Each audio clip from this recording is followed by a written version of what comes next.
Assalamualaikum warahmatullahi ta'ala wabarakatuh. Alhamdulillahi rabbil alamin. Wabihi nasta'inu ala umurid dunya waddin. Wassalatu wassalamu ala asrafil anbiya'i wal mursalin Sayyidina Muhammadin wa ala alihi wa sahbihi ajma'in. Amma ba'du. Qala Allah ta'ala fi kitabihil karim. A'udhu billahi minasyaitonir rajim. Bismillahirrahmanirrahim. Ya ayyuhalladzina amanu kutiba alaikumusiyam kama kutiba alal ladzina min qablikum la'allakum tattaqun. Al-ayah. Hadirin jamaah salat subuh Masjid Al-Ghazali rahimakumullah. Puji syukur kita panjatkan kehadiran Allah Subhanahu wa taala yang telah memberikan kita kesempatan untuk sekali lagi menyambut bulan Ramadan yang penuh berkah dan ampunan. Tak terasa kita telah memasuki Ramadan hari ke-9. Hari ini di hadapan kita semua, mari kita bersama-sama merenungkan makna dan keistimewaan bulan Ramadan yang telah menjelma menjadi tamu yang dinanti-nantikan oleh seluruh umat di seluruh dunia. Pagi dan siang menawan hawa nafsu dan lapar, dan malam berlomba-lomba menjalankan kesunahan dan ibadah kewajiban.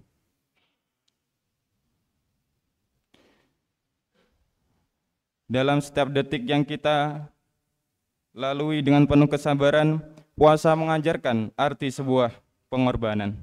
Ibadah yang tulus terukir dalam setiap doa yang terucap, membawa kita pada keharmonisan yang tak tergantikan. Pada kesempatan yang baik ini, mari kita mengkaji sedikit tentang hadis ke-29 dalam kitab Arba'in Nawawi yang diriwayatkan oleh Imam An-Nawawi tentang pintu-pintu kebaikan yang diriwayatkan oleh sahabat Mu'ad bin Jabal bin Aus bin Amr al-Hajraji dengan nama julukan Abu Abdurrahman.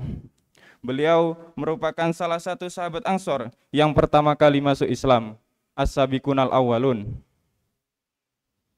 dan termasuk orang yang pertama berani menciarkan Al-Quran kepada orang Quraisy. Kehidupan dan kontribusi Mu'ad bin Jabal menjadi contoh bagi umat Islam dalam meneladani sikap bijaksana, keilmuan, dan ketekunan dalam menegakkan agama Islam sehingga kita mendapatkan surganya Allah dan syafaatnya Rasulullah SAW. Amin amin ya rabbal alamin. Bismillahirrahmanirrahim. An Mu'ad bin Jabal radhiyallahu anhu qala, qultu ya Rasulullah akhbiruni bi amali yudkhilul jannah wa yu'adibani 'anil nar. Qala laqad sa'alta an adim wa innahu la yasiru 'ala man yasarallahu 'alaihi ta'budullaha wa la tusyriku bihi syai'a wa tuqimus shalah wa tu'tiz zakah wa tasumu ramadan wa tuhajjul bait. Tsumma qala ala adulluka 'ala abwabil khair as-sumu junnatun wal shadaqatu tudfi'ul khati'ata kama yudfi'ul ma'un nar was salatu rajuli fi jawfil lail. Tsumma ta'ala Quran surat As-Sajdah ayat 16 sampai 17. La tatajafu junubuhum anil madoji hatta balagha ya'malun. Tsumma qala ala ukhbiruka bi ra'sil amr wa amudihi wa dirwati sanamihi. Qultu bala ya Rasulullah. Qala ra'sul amri al-islam wa amuduhu salat wa dirwatu sanamihi al-jihad. Tsumma qala ala ukhbiruka bima laki dzalika kulli. Qultu ya Rasulullah bala ya Rasulullah as-sadaqatu wa qala fa akhadha bilisanihi qala kufu alaika hada. Fa qultu ya Rasulullah wa inna lam akhadhu bima natakallamu bihi. Fa qala sakiltuka umuka wa ala yakbun nasa finnari ala wujuhim au qala ala manakhirihim illa hasaidu alsinatihim. Riwayah At-Tirmidzi wa qala hadisun hasanun sahih.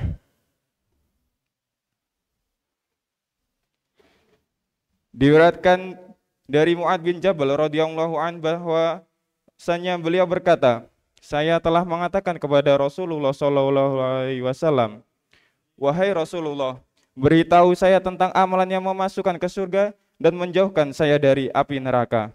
Nabi Muhammad SAW menjawab, sungguh engkau telah bertanya tentang sesuatu yang besar, tapi hal ini akan mudah bagi orang yang Allah berikan kepadanya kemudahan. Yang pertama, engkau beribadah kepada Allah Subhanahu wa taala dan tidak berbuat syirik kepadanya, menunaikan sholat, membayar zakat, berpuasa pada bulan Ramadan dan melaksanakan ibadah haji ke Baitullah.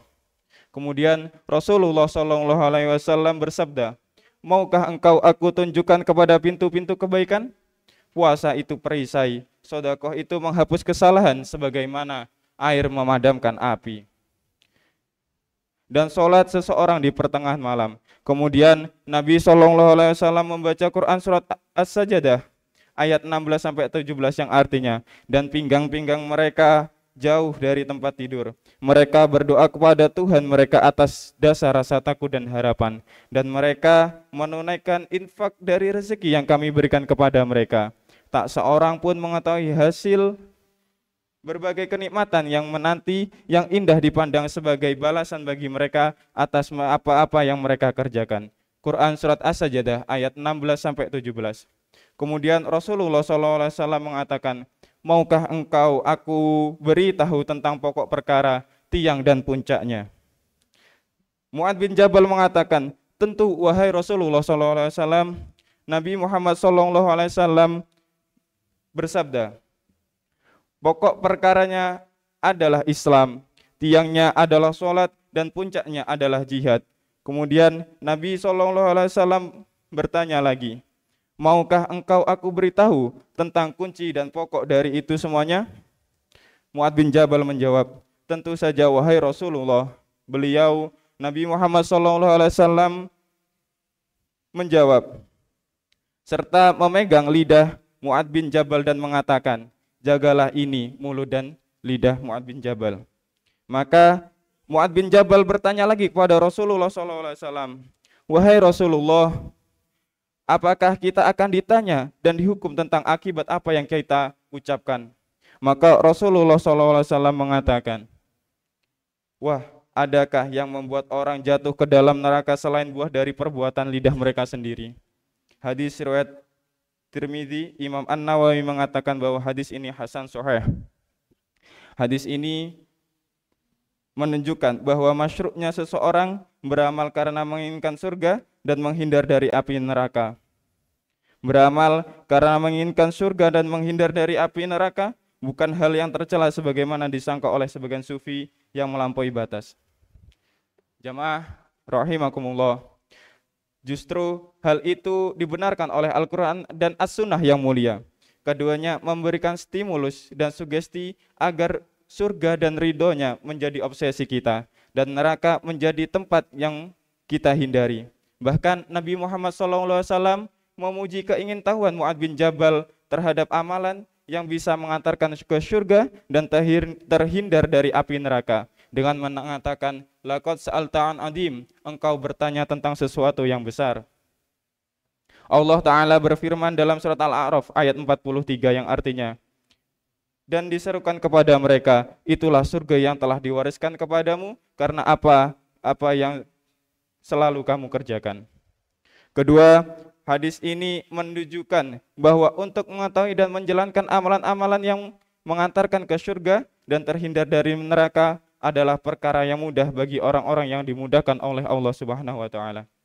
Tidak sedikit manusia yang mempelajari ilmu agama, keluar masuk pesantren, bermulazamah dengan ustadz ataupun syekh, sering hadir dalam majelis ilmu dan orang-orang soleh, tetapi dia begitu sulit menyerap pelajaran yang didapatkannya, apalagi menginternalisasikannya dalam perbuatan dan ucapannya. Sebab bisa jadi Allah Ta'ala belum memberikan kemudahan baginya untuk mencapai tujuannya. Oleh karenanya, hendaknya kita meminta kepada Allah Ta'ala agar diberikan kemudahan terhadap urusan ini, sebagaimana doa Nabi Musa alaihissalam, wa yassirli amri, dan mudahkanlah untukku urusanku. Rasulullah SAW bersabda, may yuridullahu bi khairan yufaqihu fid din.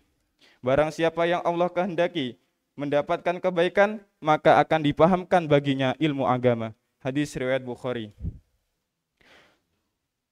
Jamaah rahimakumullah. Kalau kita menyimak obrolan para sahabat Rasulullah SAW yang direkam dalam hadis-hadis, kita akan dapatkan obrolan mereka yang berkualitas. Obrolan mereka dalam, penuh dengan makna yang agung. Ini harus kita teladani. Kita selayaknya menjadikan obrolan kita berkualitas seperti ini. Berbicara tentang urusan-urusan akhirat, tentang bagaimana kita beramal, motivasi agar kita bertakwa dan banyak beramal, semangat untuk menambahkan bekal selagi kita hidup di dunia.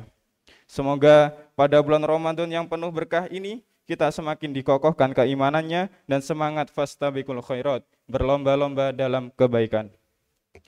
Amin amin ya rabbal alamin. Bismillahirrahmanirrahim. Alhamdulillahi rabbil alamin. Hamdan na'imina hamda syakirin. Allahumma hamda yu'afi ni'amahu wa yukafi mazidah. Ya rabbana lakal hamdu kama yanbaghi li jalali wajhil karim wa adimi sultanik. Allahumma salli ala sayyidina Muhammad wa ala ali sayyidina Muhammad salatan tunjina biha min jami'il ahwali wal afat wa taqdilana biha jami'al hajat wa tutahhiruna biha min jami'is sayyiat wa tarfa'una biha indaka 'alad darajat wa tuballighuna biha aqsal ghayat min jamil khairati fil hayati wa ba'dal mamat. Allahumma inna nas'aluka salamatan fid din wa afiatan fil jasad wa barakatan fil ilmi wa rahmatan indal maut wa maghfiratan ba'dal maut. Allahumma hawwin 'alaina fi syakaratil maut wan najata minal afwa wal hisab wal Allahumma taqabbal siyamana. Allahumma taqabbal siyamana. Allahumma taqabbal siyamana wa ruku'ana wa sujudana wa tasbihana bi rabbika ya arhamar rahimin. Allahumma ighfir lana dunubana wa liwalidina warhamhuma kama rabbana shighara. Rabbana atina fid dunya hasanah wa fil akhirati hasanah wa qina adzabannar bi barakatil Fatihah.